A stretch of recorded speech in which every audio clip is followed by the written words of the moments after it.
Bonjour à tous. Je suis très heureux au nom du président Dean Lewis de vous dire quelques mots d'introduction ce matin, donc en introduction à ce congrès d'Aquitaine.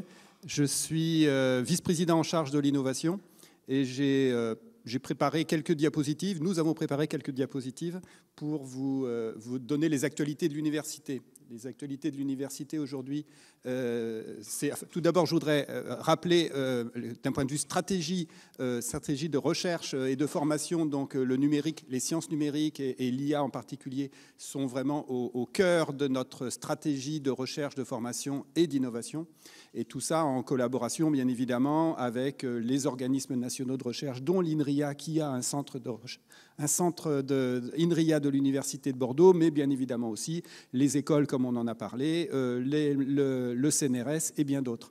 Et donc, quand je vais parler d'université ici, il faut le voir au sens étendu, puisque, vous le savez sans doute, dans nos laboratoires travaillent intimement en collaboration des personnels de plusieurs employeurs. Alors, là, parmi les actualités, sans doute celle qui me concerne le plus concerne les pôles universitaires d'innovation. C'est peut-être des programmes d'un appel à projet dont vous avez entendu parler, qui a eu lieu l'année dernière et sur lequel l'Université de Bordeaux et ses partenaires ont été labellisés. Donc c'est un programme qui va nous amener de cette année jusqu'en 2027 avec quelques millions d'euros pour intensifier le transfert technologique des laboratoires vers les entreprises et en particulier la création de start-up, notamment par nos chercheurs. Donc le numérique a toute sa place dans cette ambition, puisque c'est l'une de nos 4 filières pilotes et c'est l'occasion d'intensifier le partenariat avec en particulier Digital Aquitaine, puisque ce programme va nous permettre d'avoir un chargé d'affaires partagé entre les deux structures pour intensifier les interactions et relayer les besoins de compétences et les propositions de compétences entre nos institutions, c'est-à-dire les entreprises et nos institutions académiques, et puis en particulier aussi avec le CATI, où on a comme ambition de proposer aux entreprises des collaborations sur des TRL plus élevés, impliquant à la fois des laboratoires académiques et aussi ce centre de ressources technologiques.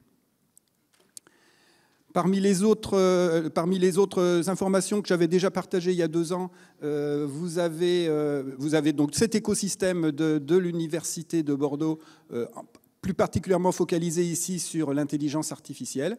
Donc il est dense, il est dynamique, vous en aurez la preuve toute cette journée.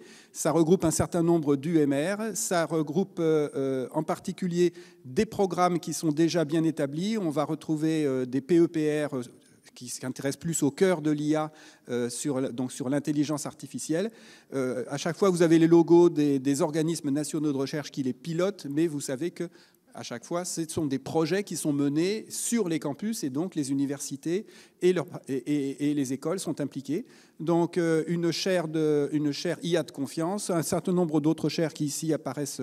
Ce n'est pas parce qu'elles sont moins importantes, c'est que le gris est un peu léger. Et puis on a aussi cette originalité d'avoir, en termes d'IA, déjà des fortes interactions de l'IA pour un domaine ou un secteur particulier, notamment avec la santé, donc un PEPR d'accélération santé numérique, et on fait aussi partie d'un PEPR exploratoire sur l'IA au bénéfice du développement des matériaux de demain. Enfin, il y a 2 ans, je vous avais parlé de ce projet de gymnase intelligent smart. C'est un gymnase connecté dans lequel on va pouvoir accumuler des tas de données sur la performance sportive dans l'objectif de l'optimiser. Et je suis cette année très heureux de vous annoncer qu'il sera inauguré le mois prochain. En termes de formation, donc là, la petite photo avec François, juste pour vous dire qu'on est très heureux d'avoir été lauréat de l'appel à projet compétences et métiers d'avenir sur un projet autour de l'intelligence artificielle. Donc là, il s'agit de faire naître des vocations, de développer la formation des spécialistes en IA, et puis de développer aussi des tiers-lieux, des parcours dans le master informatique, etc. En retrouvant le lien de cette petite vidéo, vous aurez les explications directement par François. Toujours en termes de formation, on vous avait déjà parlé d'un graduate programme qui s'appelle Numérix, qui qui implique les étudiants du master jusqu'au doctorat. Tout ça, c'est dans le cadre d'un grand programme de l'Université de Bordeaux financé par France 2030 qui s'appelle UbiGreat. Et dans ce grand programme, il y a aussi le principe de développer ce qu'on appelle des career packs. Et il y a dans les tuyaux, et on espère que ça sortira en septembre, un career pack donc pour nos étudiants, mais qui pourra aussi être ouvert à nos personnels, nos doctorants, pardon, mais aussi nos personnels autour de l'IA. Voilà.